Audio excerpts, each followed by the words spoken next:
దేనిని కూడా మనం పొందుకోలేదు. ప్రభు కృపలో మనందరికీ ప్రభు యేసుక్రీస్తు వారు అనుగ్రహించినటువంటి చక్కటి సమయాన్ని వాక్యంతో సభ్యులు పంచుకున్నాము. దయచేసి ఎదున్నటువంటి బైబిల్ తెరిచి నాతో పాటు వివరించి ఈ మాటలు చూడాల్సిందిగా కోరుతున్నాను. దేవుని యొక్క భద్రత కాపుదల్లో మనం ఎదుగుచు వర్ధిల్లుతూ ఉండాలి అనేది ప్రభు యొక్క వాంఛ, ఆయన యొక్క ఉద్దేశం కదా. అందుకే కదా యేసుక్రీస్తు వారు అంటారు, నేను నిజమైన ద్రాక్షావల్లిని, ఈగలు మీరు. ఆమేన్. ద్రాక్షావల్లిలో అంటు కట్టబడి ఉన్నటువంటి ఆ యొక్క తీగలు అనగా ద్రాక్షావల్లిలో సారాన్ని తీసుకుంటున్న తీగలు ఫలిస్తాయి. మీరు బహుగా ఫలించుట వలన నా తండ్రి సంతోషించు. కనుక మనము ఫలించాలి అనేదే ప్రభు యొక్క ఉద్దేశం. మనము వర్ధిల్లాలి, బాగుండాలి అనేది దేవుని చిత్తం. ఆమేన్. మన యొక్క పరిపాలనలో, వ్యాపార వ్యవసాయాల్లో, చేతి పనుల్లో, కష్టార్జితములు, కూలి పనులు, ఆయా రకాలైనటువంటి పనులు మన యొక్క కుటుంబము నడిపించుకోవడానికి, మన పోషణ నిమిత్తమై మనము కష్టపడతాం, పనిచేస్తాం. మనం ఏ కష్టము, ఏ యొక్క పనిలో శ్రమను కనపరిచినా దాని సారము మన యొక్క పోషణ, మన యొక్క అవసరతులకు పరిష్కారం. కనుక వీటన్నిటిలోనూ కూడా దేవుని యొక్క భద్రత, సంరక్షణ మనకు అవసరం. ఆయన కాపుదల లేదే మనం ఏ పనిలోనూ కూడా రాణించలేము, ప్రారంభించినటువంటి వారమైన మనం ముగించలేము. కనుక ప్రభు కృప మనకు సంపూర్ణంగా అవసరం. నాకు వేరుగా ఉండి మీరు ఏమీయో చేయలేరు. ప్రభు యేసుక్రీస్తు వారు అన్నటువంటి మాటలు గమనించండి. 127వ కీర్తనలో ఈ మాట ప్రయోగమే, దేవుడు పట్టణమును కాయనప్పుడు కావలి వారు మేలుకొని ఉండటం వల్ల ఏమిటి ప్రయోజనం? గమనించండి, ఏమిటి ప్రయోజనం? దేవుడు ఇల్లు కట్టనప్పుడు కట్టువాని యొక్క ప్రయత్నము ఏమిటి? తనకు ఉపయోగం. వారి ప్రయత్నాల వల్ల ఒకవేళ ఇల్లు నా సొంత ప్రయత్నాలు పెట్టి నేను కట్టేనే కావచ్చు, దాంట్లో ఉంటానని గ్యారెంటీ మాత్రం లేదు. కన్ఫర్మ్ గా ప్రభు కృప లేకపోతే భోజనాన్ని తిని తృప్తి గలవాడేవాడు అంటాడు భక్తుడైనటువంటి ప్రసంగి. గమనించండి, కనుక దేవుని యొక్క కృపా కాపుదలలో మనం ఎదగాలి. ఆయన భద్రతా సంరక్షణ ఎల్లప్పుడూ మనం కోరుకోవాలి, వాంఛించాలి. ఆమేన్. కీర్తనకారుడు మనం చదివాం కదా చక్కటి మాటలు. జలచరములు, సముద్రపు మత్స్యములు దేవుని యొక్క చేతి వైపు చూచును. ఆయా కాలములలో వాటికి సరిపడా భోజనాన్ని యెహోవా వాటికి దయచేయి. దేవుని స్తోత్రం. ఒక తిమింగలం భోజనం చేయాలంటే ఎంత పెట్టాలి? ఇదిగో ఈ యొక్క బిల్డింగ్ మించినటువంటి పెద్దగా ఉంటుంది తిమింగలాలు. వాటికి భోజనం పెట్టాలంటే, వాటి యొక్క కడుపు నింపాలంటే మనుషునికి సాధ్యమో, మరి దానిని కూడా పోషించగలిగిన సమర్థత దేవుని అవి కూడా దేవుని వైపే చూస్తున్నాయి. ఆయన గుప్పిలి ముడిచినయగా ముఖము ప్రకృతి పుట్టాలి, అవి దుఃఖపడతాయి. అయ్యో మా పోషకుడు మమ్మల్ని మర్చిపోయాడా ఏంటని మాకు ఎట్లా బతకాలి అని కనుక చెందుతారు. కనుక మనుష్యులుగా మరింత శ్రేష్టమైనటువంటి రీతిలో ప్రభు మీద ఆడుకోవడం అనేది మనం నేర్చుకోవాలి. ఆయన మీద ఆధారపడడం అనేది మనము ఎల్లప్పుడూ కూడా కలిగి ఉండవలసినటువంటి లక్షణం. మనము దేవునిపై ఎదగడం నేర్చుకుంటే అన్నిటిలోనూ రాస్తాం, అన్నిటిలోనూ వృద్ధి చెందుతాం. లేఖనాలలో అపోస్తలుడైన ఆ యొక్క పౌలు భక్తుని యొక్క జీవితంలో చూస్తే, నన్ను బలపరచు వారి యందు నేను సమస్తమును చేయగలను. అంటే నాకు బలాన్ని, శక్తిని ఇచ్చేవారు ఆయనే. నేను ఆయనలో పునాదులు వేయబడ్డాను, సారము ఆయన నుంచి వస్తుంది. నా యొక్క కట్టడంలో ఆయన మీద కట్టబడి కనుక ప్రభువులో మనం ఎదురు చూడాలి. అపోస్తలుల కార్యములు 2వ అధ్యాయము 42వ వచనాన్ని దినము వరకు మనం ధ్యానం వరకు తీసుకుందాం. చూడండి, 2వ అధ్యాయము 42వ వచనం చదవండి.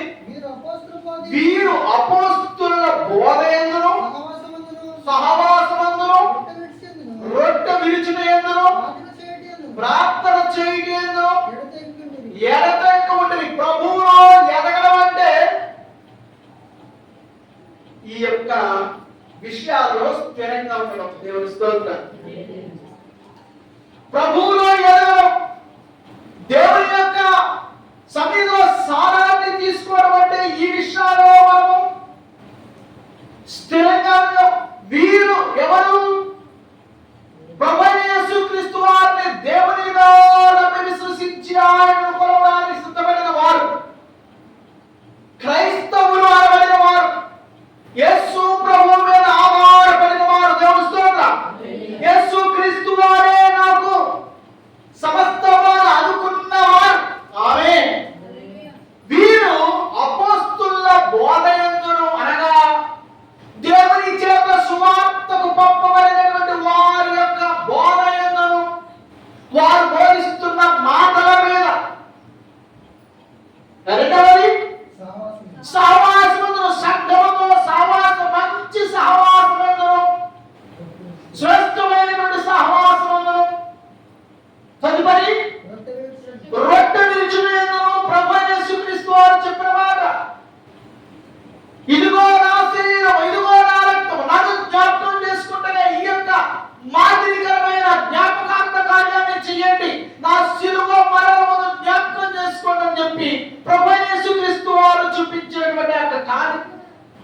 రొట్టె విరుచుట యందును, తదుపరి ప్రార్థన చేయుట యందును. దేవుని స్తోత్రం. నేను క్రీస్తులో, కానీ క్రీస్తుతో అంటుకట్టబడి ఉన్నాను, ఆయనలో సారము తీసుకుంటున్నాను, ఆయన సన్నిధిలో ఉన్నాను అనుకునే వారిలో బలమైన ఈ 4 లక్షణాలు ఉంటాయి. ఆమేన్. గమనించండి, ఒక ఇల్లు కట్టాలంటే 4 స్తంభాలు, 4 వేసి దాని మీద కట్టాలి. కుటుంబ వ్యవస్థ, సమాజము విధానం మనమంట నలుగురు సంపాదించుకో. ఎందుకు? చచ్చిపోయారు బయట 4 రాళ్ళు ఎనకేసుకో. నేను 4 రాళ్ళు ఎనకేసుకోవాలి. ఎక్కడ ఎనకేసుకుంటే కిడ్నీలు వేసుకుంటారు, కిడ్నీలు అంటారండి. కొంతమంది ఎనకేసుకోమంటే కిడ్నీలు వేసుకున్నారు, కిడ్నీలో ఆలోచన కిడ్నీలు వేరా, ఎనకేసుకోమంటే కిడ్నీలు వేసుకున్నావా అలా. 4 రాళ్ళు ఎనకేసుకో. నలుగురు సంపాదించలేదు, చచ్చిపోతే బయట బతుకుంటే తిరగడానికి. 4 బలమైనటువంటి లక్షణాలు ఏమిటి? ప్రభువైన యేసుక్రీస్తు వారి యొక్క వాక్యపు సారము బోధయందును, ఆమేన్, సహవాసం, మంచి సహవాసమందును, రొట్టె విరుచుట యందును, ప్రార్థన చేయుట యందును ఎడతెగక ఉండు. ఇవి జీవితానికి లంగర్లు అంటే. జీవితానికి జీవితపు ప్రయాణము, ఈ యొక్క సాగరము యొక్క సంసార జీవితంలో, ఈ యొక్క లోకపు యాత్రలో నిన్ను నన్ను ఒక బలమైన కట్టడి చేసి ఒక శ్రేష్టమైనటువంటి జీవిత ప్రయాణంలో మనం నడిపించడానికి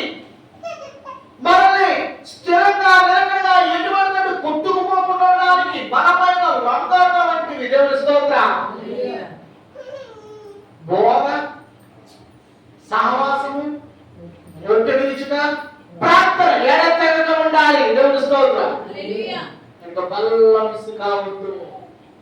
బాప్తీసంకి వెనకాలంటే తొందరపడండి. బాప్తీసం తీసుకోండి. దేవుని స్తోత్రం. నీళ్లు సమృద్ధిగా ఉన్నాయి. వేసవకాలం ఇంకా రాలా, ఎండిపోయిన తర్వాత నీళ్ళు కావడానికి నీళ్లు పుష్కలంగా ఉన్నాయి కనుక బాప్తీసానికి సిద్ధమైన తీసుకోని వారు. దేవుని స్తోత్రం. మా బాబుకి 18 సంవత్సరాలు వచ్చేసాయి. ఇప్పుడు 18 సంవత్సరాలు నేను బాప్తీసం ఇచ్చేస్తాను. 18 సంవత్సరాల కుర్రాళ్ళు అమ్మాయిలు అందరూ రెడీ అయిపోయారు. చర్చిలో దాదాపు ఒక 17-20 మంది రేపు యేసుకి బాప్తీసాలు. దేవుని స్తోత్రం. హల్లెలూయా. అది నా బలవంతం కాదండి, వారి ఇంకా సిద్ధపడ. నేను యేసు ప్రభువుల బాప్తీసం తీసుకో, నేను ఆయన నమ్ముకున్నా, ఆయన యొక్క సన్నిధిలో నేను తీర్మానం తీసుకున్నాను. వారిలో పుట్టినటువంటి తృష్ణ, వారు బోధ చేత పట్టబడి వాక్యం చేత కట్టబడి అది స్థిరమైనటువంటి నిర్ణయం. దేవుని స్తోత్రం. పరిస్థితి ఖచ్చితంగా బాప్తీసం తీసుకోవాలి. ఆమేన్ చెప్పండి. హల్లెలూయా. నేను కూడా సిద్ధపడుతున్నా బాప్తీసాన్ని, కానీ సిద్ధపడకండి. బాప్తీస అనుభవం అనేది క్రీస్తులో నీవు అట్టు కట్టబడటకు వర్తిస్తుంది.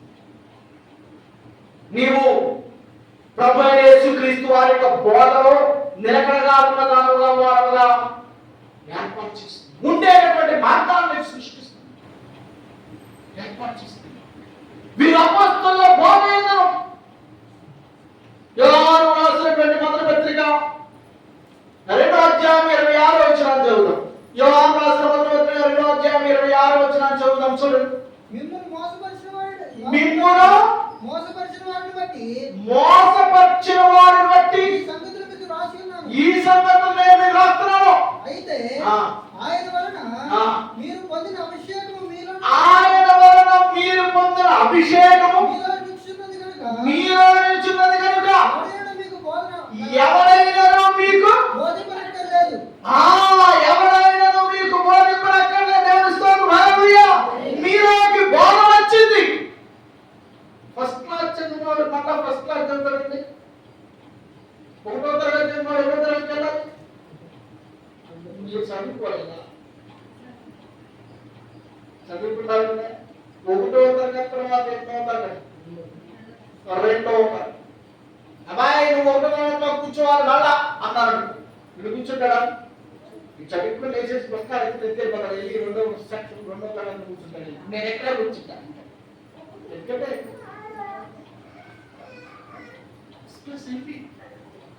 మనము బోధను అనుభవిస్తే, అనుసరిస్తే ఈ బోధ మనలో ఉంది, వాక్యపు సారం మనలో ఉంది.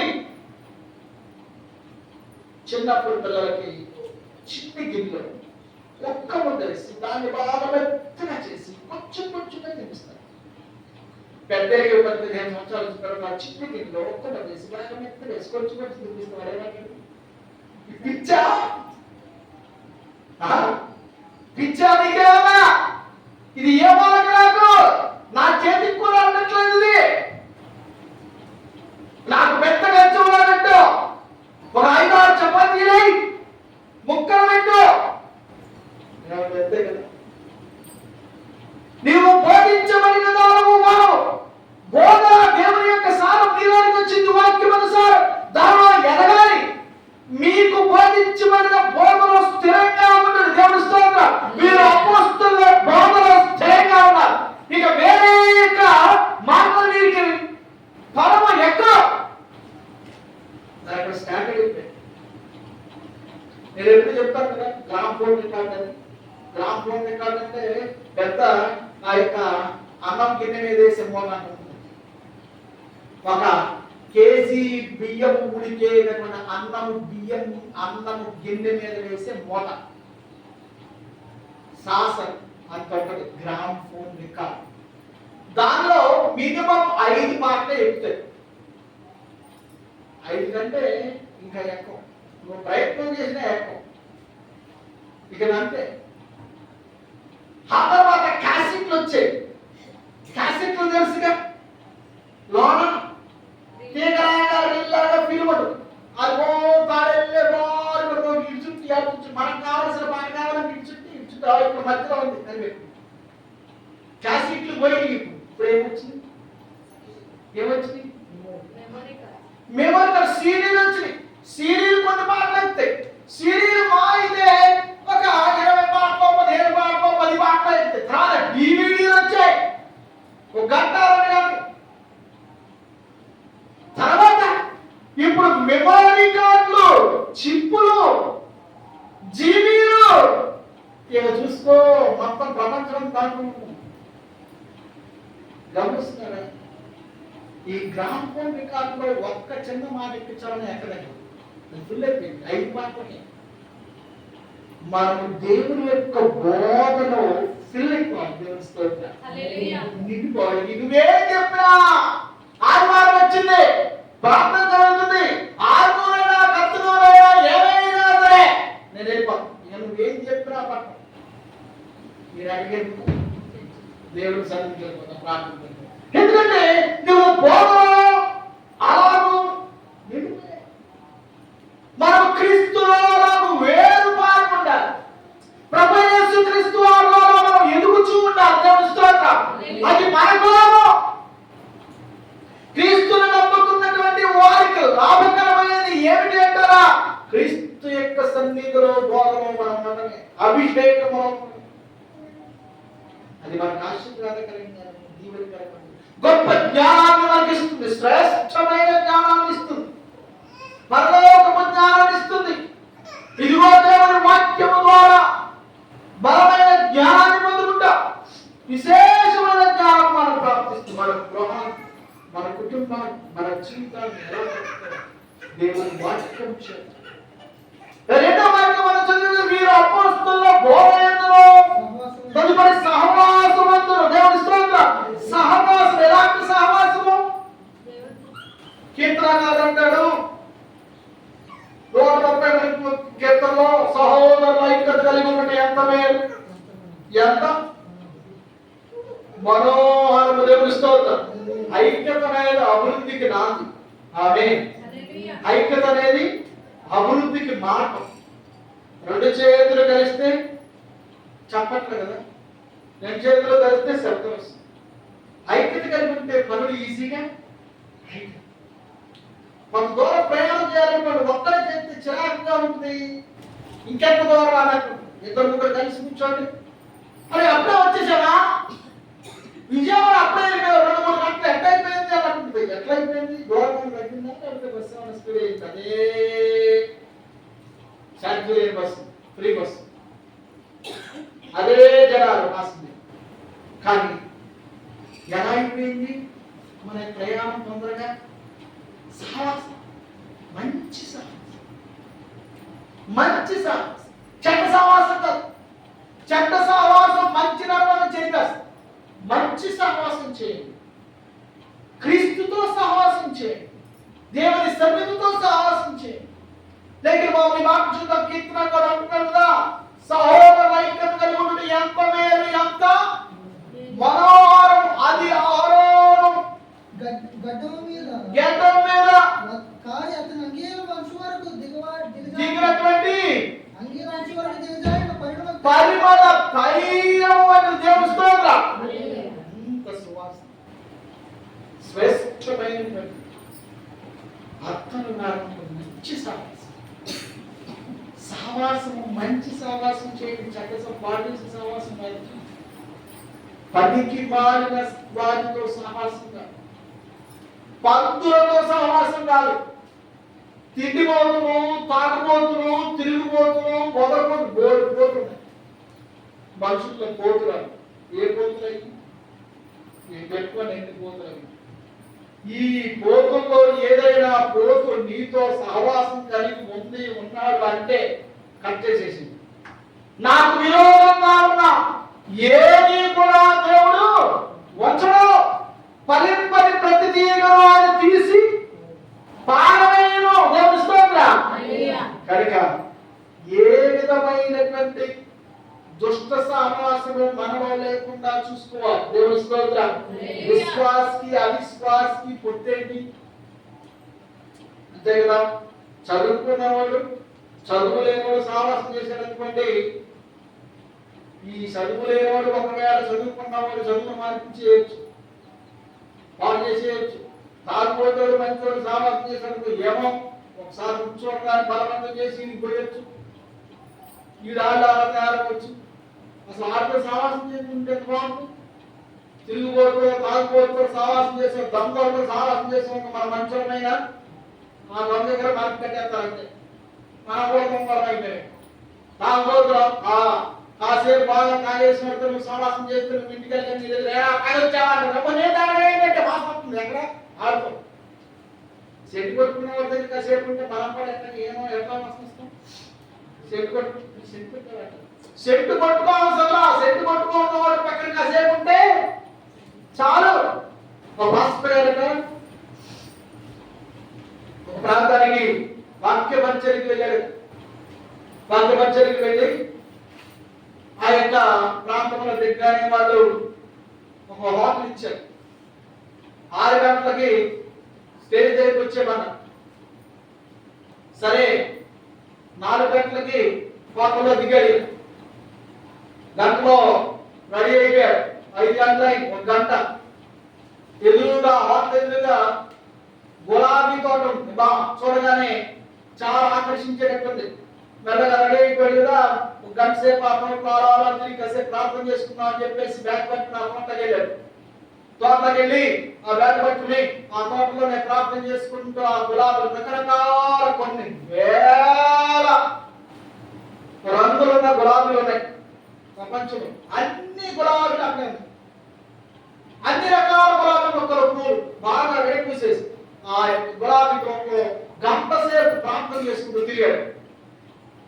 ఇందులోకి గ్రౌండ్ దగ్గరికి తీసుకువెళ్ళడానికి కారు వచ్చేసింది. కారు వచ్చి హోటల్ ముందు నిలబడగానే ఆ కారు చూశాడు. కవర్ వచ్చేసాడు. వచ్చేసి కారులో వచ్చినాడు. తీసుకెళ్ళిపోయాడు. గ్రౌండ్ లోకి వెళ్ళిపోయాడు. ఆ స్టేజ్ దగ్గరికి వెళ్ళిపోయాడు. ఆ స్టేజ్ దగ్గర కూర్చున్నాడు. అటు పక్క ఇంటి పక్క వాళ్ళు అందరూ కూడా సార్ ప్రైజ్ లార్డ్ వందనాలు అని చెప్పారు. చెప్పారు ఎలా ఉంది సార్ గులాబీ తోట అన్నాడు. ఎలా ఉంది సార్ గులాబీ తోట? ఉలిక్కిపడ్డాడు. అమ్మో, ఈ గ్రౌండ్కి నాకు దాదాపుగా 7 కిలోమీటర్ల దూరం ఉంది. అంటే నా మీద ఏదో ఫోకస్ పెట్టేసాడు. అందరూ ఈయన ఎక్కడికి వెళ్తున్నాడు, వచ్చిన దగ్గర ఏం చేస్తున్నాడు, అమ్మో వీళ్ళు సామాన్యులే కాదు నన్ను తీసుకున్నాడు వాక్యానికి అని చెప్పేసి అలా బయట తాగొచ్చింది అన్నాడు అని ఆలోచిస్తుంటే అప్పుడు అడిగినటువంటి ఆయన అన్నారు కదా, సార్ మిమ్మల్ని అబ్జర్వ్ చేస్తున్నాం అనుకుంటున్నారా? లేదండి, మీరు వస్తుంటే గులాబీల పరిమళం వస్తుందండి. మీరు ఇక్కడ కూర్చోగానే గులాబీల వాసన వచ్చేస్తుంది. అప్పుడు అనుకున్నాము మీ హోటల్ ఎదురుగా గులాబీ తోట ఉంది కదా, బహుశా మీరు అక్కడికి వెళ్ళి ఉంటారు కనుకనే మీ చుట్టూ ఏమొస్తుంది, గులాబీ పరిమళం వస్తుంది. అందుకనే అడిగామండి ఎలా ఉంది గులాబీ తోట. గమనించండి, 1 గంట సేపు గులాబీ తోటలో ఉండేటప్పటికి ఈయన చుట్టూ ఏం కమ్మేసింది, గులాబీ పరిమళం కమ్మేసింది.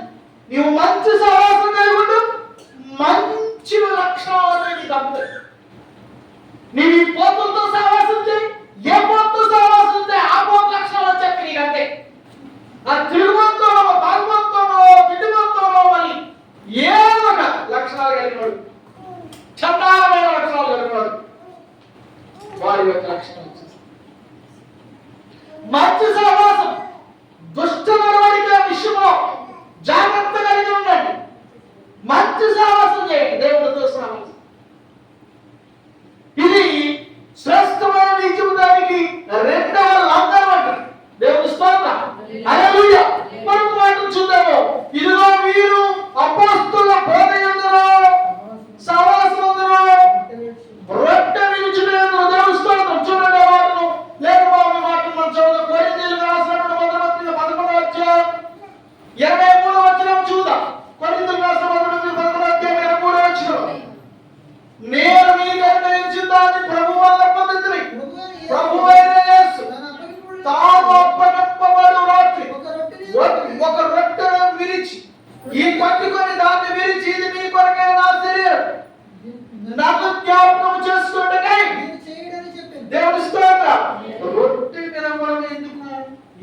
ప్రభువుని జ్ఞాపకం చేసుకుంటాం. దేవుని స్తోత్రం.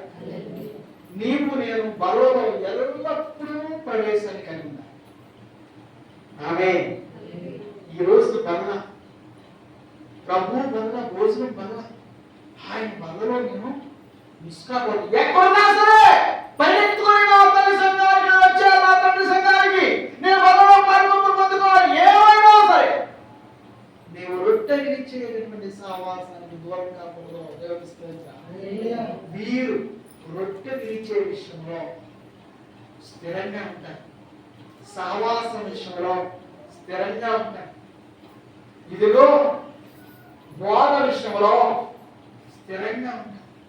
యేసు ప్రభువుని జ్ఞాపకం చేసుకోవడానికి ఆ రొట్టెను మనం విరిచుకోవాలి.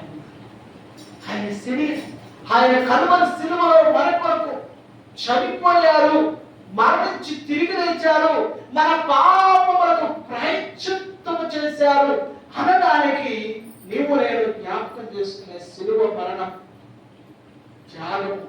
ఈ రొట్టె ఇది యేసు ప్రభువు చెప్పే మనం జ్ఞాపకం చేసుకోవడానికి దీన్ని మీరు దేవుని స్తోత్రం. మనం యేసును జ్ఞాపకం చేసుకుంటున్నాము అంటే ఏం వినవాలి? రొట్టె.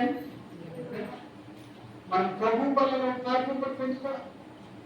వీరు అపొస్తలుల బోధనందరూ సహవాసమందరూ రొట్టె విరిచినందరూ ప్రార్థన చేయటేందులో దేవుని స్తోత్రం. ప్రార్థన చేయటేందులో లేఖన భాగంలో మాటలు చూద్దాం. పేతురు రాసినటువంటి మొదటి పత్రిక 5వ అధ్యాయము. ఇదిగో మీలో నేను అపవాది గర్జించు సింహం వలె ఎవరిని మృంగుదురా అని వెతుకుచున్నారు. కనుక మీరు స్థిరంగా ఉండండి. దేవుని స్తోత్రం. నిలకడగా ఉండండి. అయితే 4, 5, 6, 7 వచనాల్లో మనం చదువుతాం. 5వ అధ్యాయము. ప్రార్థన స్థిరంగా ఉండండి. ఆ తగిన సమయమందు ఆయన మిమ్మల్ని హెచ్చించువాడు. ఆయన బలిష్టమైన చేతి కింద ధీర మనస్కులై ఉండండి. ఆమేన్. హల్లెలూయా. గమనించు, ప్రార్థనలో ఉండండి.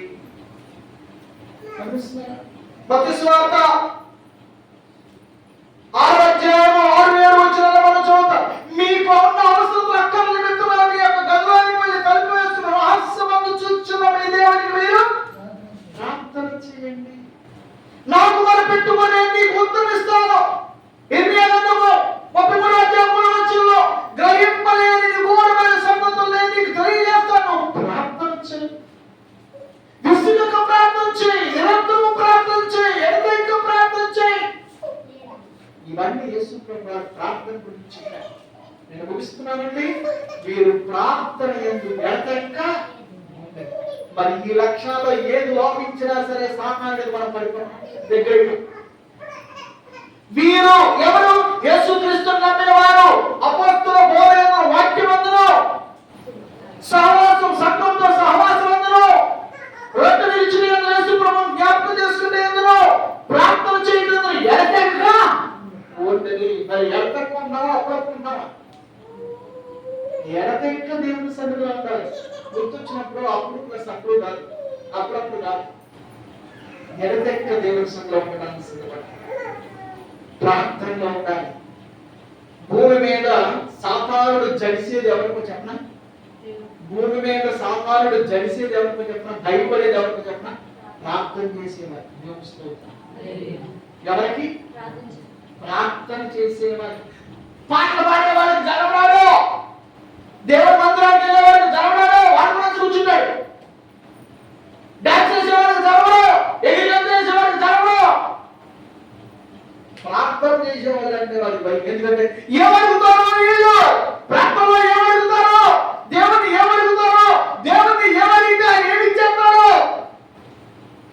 ప్రార్థన చేసేవారు పాపం చేయలేదు. దేవుని స్తోత్రం.